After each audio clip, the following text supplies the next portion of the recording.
How to recover deleted drafts on Instagram. This tutorial shows you what options are available if you've accidentally deleted your Instagram drafts.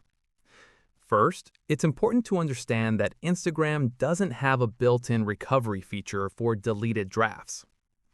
Next, once you delete a draft from Instagram, it's permanently removed from the app.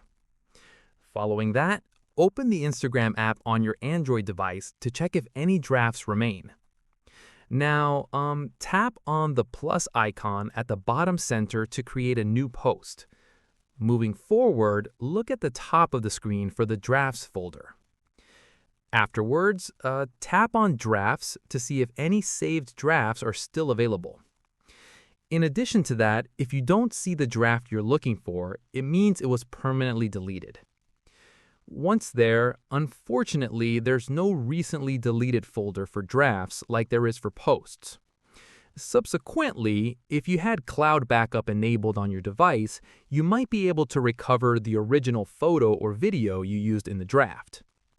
Moreover, go to your settings and check Google Photos or Samsung Cloud Backup. Afterwards, open Google Photos and look in your library for the original content you used in the draft. Then, if you find the original photo or video, you can recreate the draft with your edits. Within your gallery, check folders like Camera, Screenshots, or Instagram to locate the content. Alternatively, if you shared the draft preview with anyone via messaging apps, you might be able to retrieve it from there. Once you find the original content, you'll need to manually recreate any edits, filters, or text you added. And that's it. If this draft recovery guide helped you understand Instagram's limitations, leave a like, subscribe for more Instagram tips, and hit the bell icon to stay informed. See you in the next one.